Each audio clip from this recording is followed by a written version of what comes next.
Selamat siang Ibu. Kami salah satu kelompok dari kelas fase 1 akan menjelaskan tentang siklus hidrologi.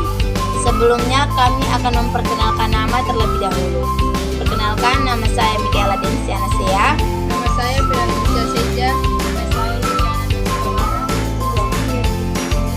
Sekarang kami akan menjelaskan tentang siklus hidrologi.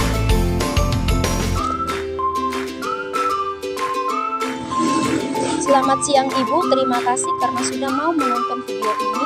Sekarang kami akan menjelaskan materi tentang siklus hidrologi. Siklus air atau siklus hidrologi adalah sirkulasi air yang tidak pernah berhenti dari atmosfer ke bumi dan kembali ke atmosfer. Semua siklus pasti mempunyai beberapa tahapan yang berangkai. Tahapan-tahapan tersebut apabila bergabung antara satu dengan yang lainnya, maka akan terciptalah suatu siklus. Dengan kata lain, siklus ini terjadi karena adanya tahapan-tahapan yang saling berkaitan satu sama lain dan bentuknya memutar. Siklus hidrologi ini memiliki 9 tahapan. Tahapan pertama dalam siklus hidrologi yaitu evaporasi. Evaporasi merupakan istilah lain yang mengawali terjadinya siklus hidrologi adalah penguapan dari air yang ada di bumi seperti samudra, laut, danau, dan rawa sungai, bendungan, bahkan di area persawahan. Semua air tersebut akan berubah menjadi uap karena adanya pemanasan dari sinar matahari. Hal ini yang disebut dengan evaporasi atau penguapan. 2. Transpirasi. Proses penguapan yang terjadi pada tubuh tumbuhan. Sama halnya dengan evaporasi, transpirasi ini juga mengubah air yang berwujud cair dari tumbuhan menjadi uap air.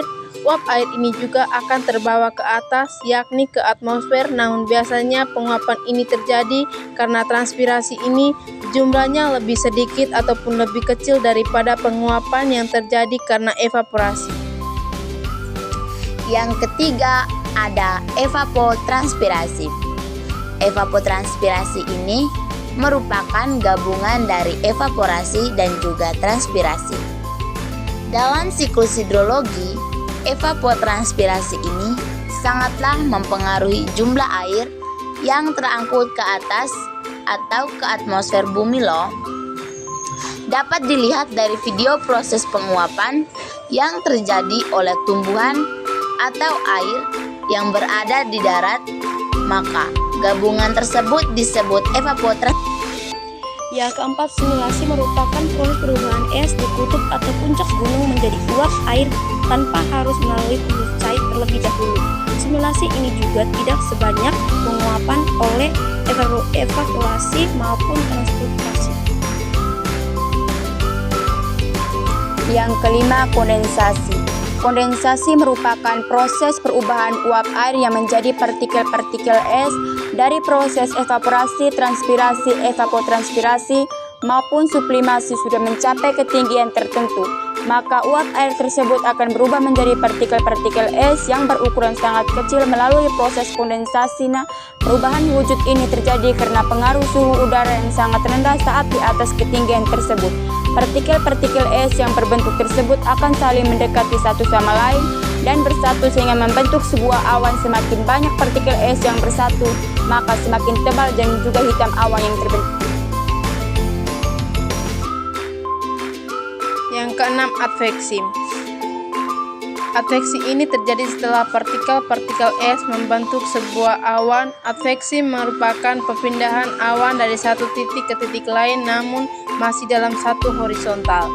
Proses adveksi ini terjadi karena adanya angin maupun tidak ada tekanan udara hingga mengakibatkan awan tersebut berpindah. Proses adveksi ini memungkinkan akan menyebar dan berpindah dari atmosfer yang berada di lautan menuju atmosfer yang berada. Yang ketujuh ada presipitasi. Proses ini mencairnya awan hitam akibat adanya pengaruh suhu udara yang tinggi. Pada tahapan inilah terjadinya hujan. Namun tidak semua proses presipitasi menghasilkan air. Apabila presipitasi terjadi di daerah yang mempunyai suhu terlalu rendah, yaitu sekitar kurang dari 0 derajat Celcius, maka presipitasi ini akan menghasilkan salju. Yang kedelapan, runoff. Runoff atau limpasan ini merupakan proses pergerakan air dari tempat yang lebih tinggi menuju tempat yang lebih rendah yang terjadi di permukaan bumi. Pergerakan air tersebut dapat terjadi melalui saluran-saluran seperti saluran got, sungai, danau, muara, sungai, hingga samudra. Yang kesembilan ada infiltrasi. Infiltrasi merupakan peresapan air ke dalam tanah. Air yang sudah berada di muka bumi akibat proses presipitasi tidak semua mengalir di dalam permukaan bumi dan mengalami run-off flow. Sebagian dari air tersebut akan bergerak menuju pori-pori tanah, merembes dan terakumulasi menjadi air tanah. Sebagian air yang merembes ini hanyalah sebagian kecil saja. Proses pergerakan air ke dalam pori-pori tanah ini disebut infiltrasi. Selanjutnya kami akan menjelaskan tentang macam-macam siklus hidrologi. Ini terdiri atas beberapa macam siklus hidrologi. Ini tergantung dari beberapa macam atau pendeknya suatu siklus hidrologi. Ada 3 jenis siklus hidrologi. Yang pertama ada siklus hidrologi pendek, yang kedua yang kedua sedang, yang ketiga panjang. Siklus hidrologi pendek merupakan siklus hidrologi yang tidak mengalami proses adveksi uap air yang terbentuk melalui siklus hidrologi akan diturunkan melalui hujan yang terjadi di daerah-daerah sekitar laut. Siklus hidrologi ini memiliki 3 tahapan. A. Siklus pendek. Air laut yang terkena pemanasan sinar matahari akan mengalami penguapan dan menjadi uap air. 2. Uap air tersebut akan mengalami kondensasi dan membentuk awan. 3. Awan yang terbentuk tersebut akan menjadi hujan di sekitar permukaan laut tersebut. Siklus hidrologi sedang merupakan yang umum terjadi di Indonesia. Hasil dari siklus hidrologi ini adalah turunnya hujan di atas daratan.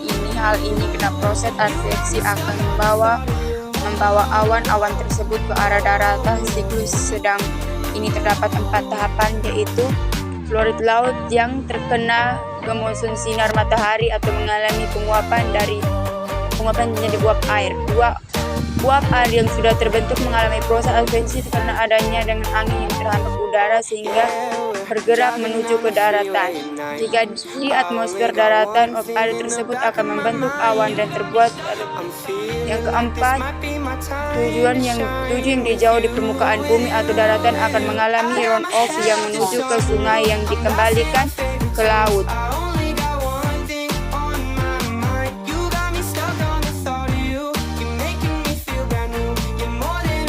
Yang ketiga ada siklus panjang. Siklus panjang merupakan siklus hidrologi yang umum terjadi di daerah beriklim subtropis atau daerah pegunungan. Melalui siklus hidrologi panjang ini, hujan tidak langsung berbentuk air, namun turun dalam bentuk salju ataupun glacier. Terlebih dahulu, tahapan dari siklus panjang ini yang pertama adalah terjadinya penguapan yang terjadi di lautan atau yang disebut juga dengan evaporasi yang berasal dari laut maupun danau seperti yang digambar ini. Selain penguapannya terjadi oleh air, penguapan ini juga berasal dari tumbuh-tumbuhan atau disebut juga dengan transpirasi, maupun penguapan dilakukan oleh es yaitu sublimasi. Kemudian uap air yang telah berubah bentuk tersebut kemudian berbentuklah awan yang mengandung kristal-kristal es, lalu mengalami proses kondensasi. Setelah mengalami proses kondensasi, maka awan tersebut mengalami proses adveksi, yaitu pergerakan awan dari titik satu ke titik yang lain. Dikarenakan oleh pergerakan angin, pergerakan awan tersebut menuju ke gunung yang memiliki udara yang lebih rendah. Awan yang sudah mengalami titik jenuh akan mengalami presipitasi dan turun sebagai salju-salju, akan berakomodasi menjadi glacier, dan surface flow glacier tersebut akan mencair karena adanya pengaruh suhu udara dan pembentukan aliran sungai tersebut kemudian akan kembali ke laut, sehingga selain mengalir ke sungai, air tersebut akan merembes ke dalam tanah melalui infiltrasi bermuara ke laut. Tahapan yang sudah dijelaskan. Kata kunci tahapan siklus hidrologi. Yang pertama evaporasi, penguapan oleh air, darat maupun laut. Yang kedua transpirasi, penguapan oleh tumbuhan. Yang ketiga evapotranspirasi, penguapan gabungan air dan tumbuhan. Yang keempat sublimasi, penguapan oleh es. Yang kelima kondensasi, perubahan uap air menjadi partikel es. Yang keenam, adveksi, pergerakan awan oleh angin secara horizontal. Yang ketujuh, presipitasi, hujan. Yang kedelapan, runoff, aliran air permukaan. Yang kesembilan, infiltrasi, meresapnya air ke dalam tanah. Logi.